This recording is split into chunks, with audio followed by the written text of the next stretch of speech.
Here we are going to talk about how to tell whether or not a quadratic can be factored or not. So a quadratic is an expression that has the form ax squared plus bx plus c.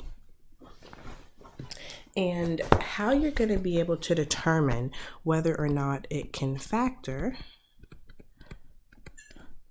is if b squared minus 4ac is a positive perfect square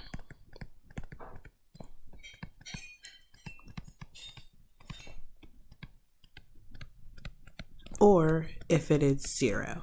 So you'll only be able to factor the quadratic if b squared minus 4ac, that expression here is called the discriminant, whether that is a positive perfect square or 0. I'm going to give some quick examples of some positive perfect squares. So taking a number and squaring it will give you a positive perfect square, like 1 squared, which is 1, 2 squared, which is 4, 3 squared, which is 9, and I'll just continue the list. And the list goes on forever. So we're going to look at two examples. We're going to look at the quadratic 2x squared plus 3x minus 2.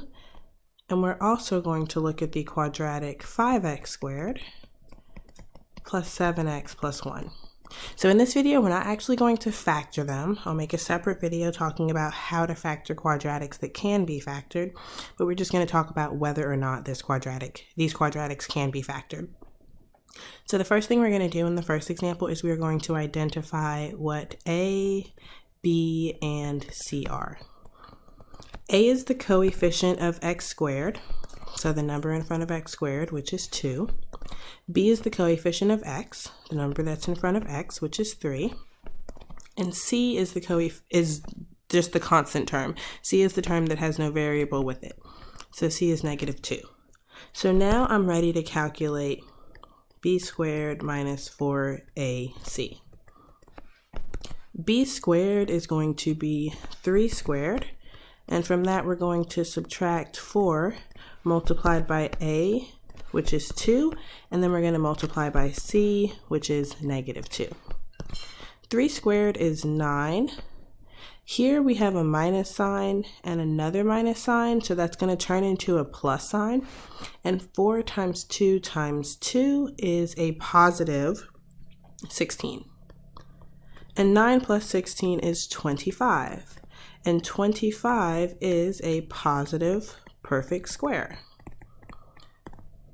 Notice that if we would have gotten negative 25, then this wouldn't work because that would not be positive. We need a positive perfect square. And so this quadratic here can be factored. Now let's look at the second example. We'll do the same thing. We'll identify a, b, and c by looking at the coefficients. A is the coefficient of x squared, which is 5. B is the coefficient of x, which is 7. And c is the constant term, which is a positive 1. Now that we have those identified, we're ready to find b squared minus 4ac. We'll plug in b, which is 7, and we will square it.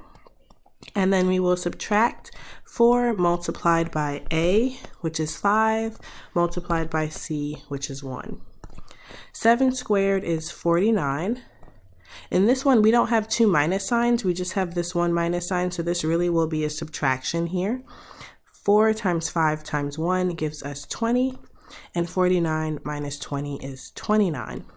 Although 29 is positive, that is not a perfect square.